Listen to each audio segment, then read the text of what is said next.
Iran doesn't have the bomb, yet. But the real question is different. What would this regime do with nuclear immunity, when limits become optional? Because after that threshold, deterrence can stop being balance and start being permission. There is a question the international community has been deliberately avoiding.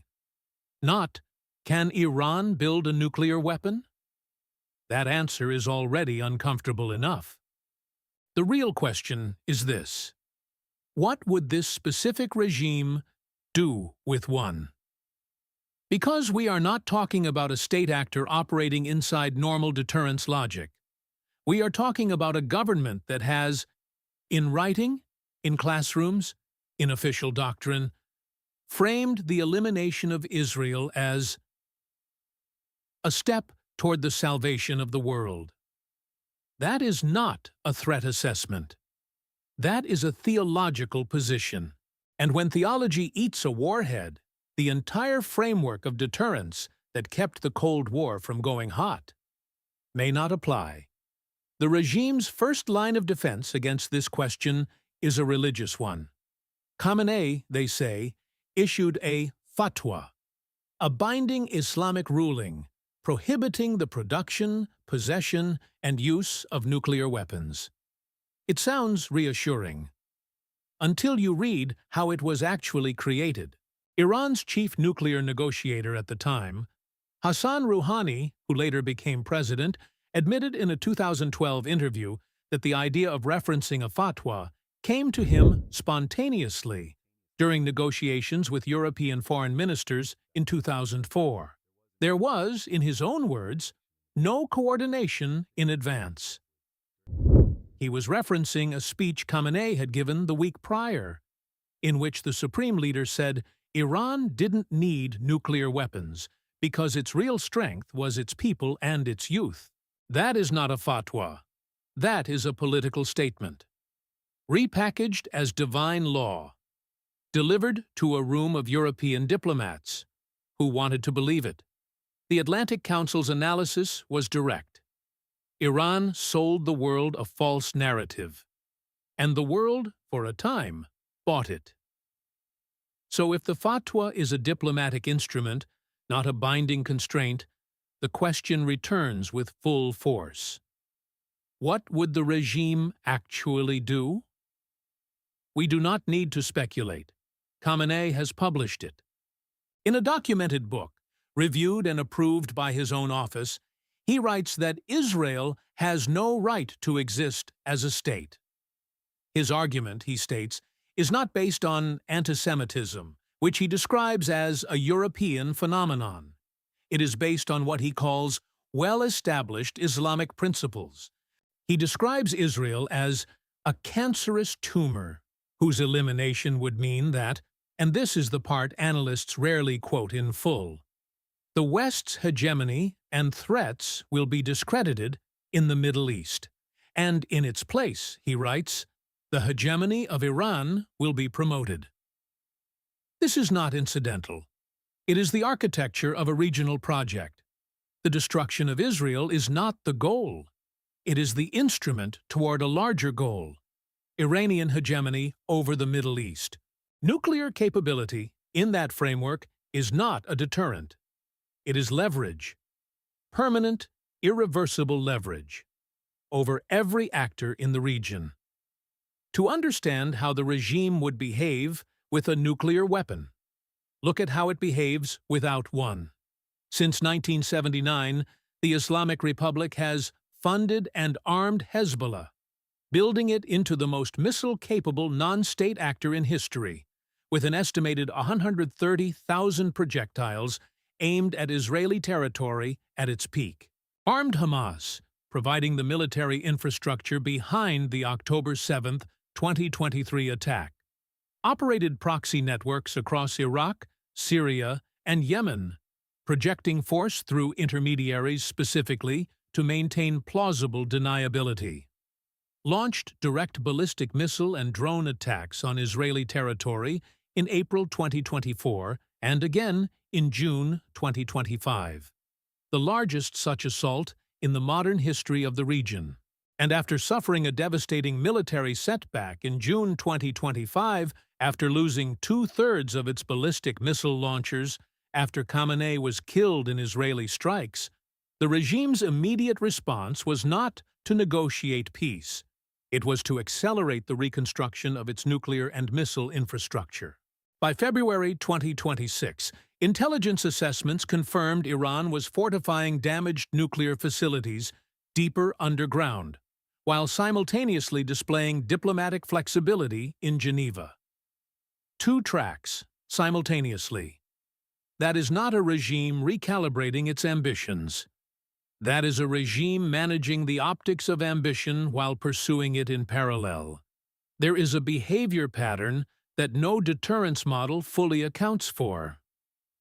A regime that uses religion as strategic camouflage.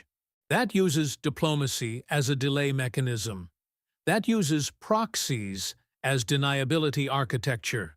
Now ask, what does that regime do the morning after it acquires a nuclear weapon? The answer, most likely, is nothing immediately visible. And that is precisely what makes it structurally destabilizing. First behavior: permanent immunity. The regime's primary constraint today is the credible threat of preemption. Israel struck Iran's nuclear facilities in June 2025.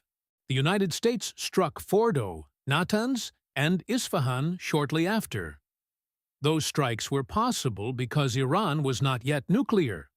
The day it crosses that threshold, preemption becomes an act of potential nuclear war. And no government, including Israel's, makes that calculation lightly. The regime knows this. Nuclear capability is not a weapon the regime intends to fire.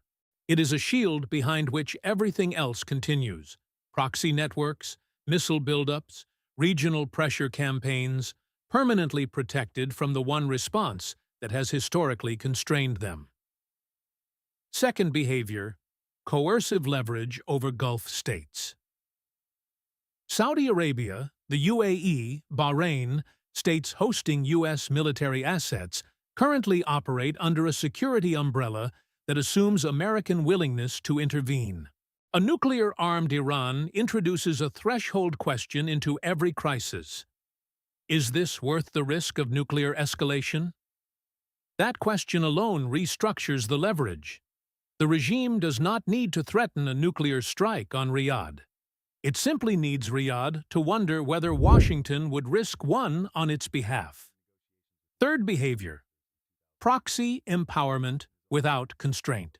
Today, when Hezbollah or Hamas escalates beyond a certain point, Iran pulls back. It has limits.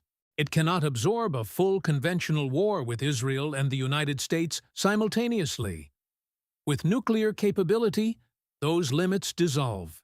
Proxy escalation no longer carries the same return risk for Tehran. The deterrent umbrella extends downward to every actor operating under the regime's axis of resistance. That is not deterrence theory. That is an offensive system disguised as defense. Here is the dimension that cannot be lost in this analysis. The Iranian people are not this regime. Protests in 2019, 2022, and beyond. Woman, life, freedom were not isolated events. They represent a deep generational fracture between a society with a 6,000-year civilizational identity and a 45-year ideological project that was never fully accepted by the population it claims to represent. Many Iranians, including dissidents, exiles, and those still inside the country, have explicitly stated that the nuclear program is not Iran's program. It is the regime's program, built not to protect the Iranian people from external threats, but to protect the regime itself from the internal threat it fears most: its own population. A nuclear-armed Islamic republic does not become more secure for Iranians. It becomes more permanent. And permanence, for a government that has spent decades suppressing its own people, is the most dangerous outcome of all. Scenario 1. Diplomatic freeze with covert progress. Iran accepts a partial agreement. Enrichment is limited publicly. Fordow continues quietly. The regime buys time, international pressure decreases, and within 3 to 5 years, the program resurfaces at a more advanced stage, from a position of greater diplomatic legitimacy. This is the most likely near-term path. Scenario 2. Declared threshold status. Iran announces not a weapon, but the capability to produce one within weeks. The North Korea model. Strategic ambiguity as permanent leverage. No first use. No formal weaponization.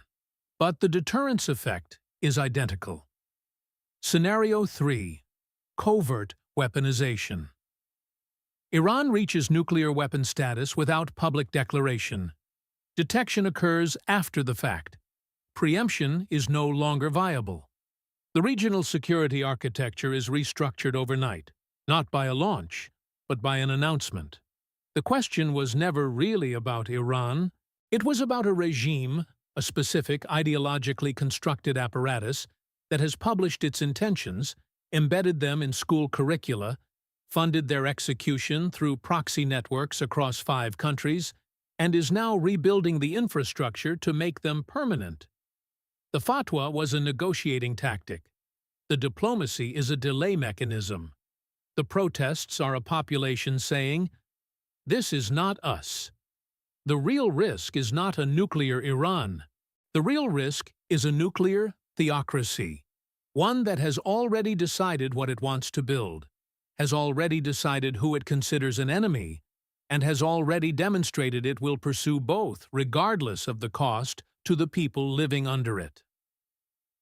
So the question I leave with you is not about missiles or warheads.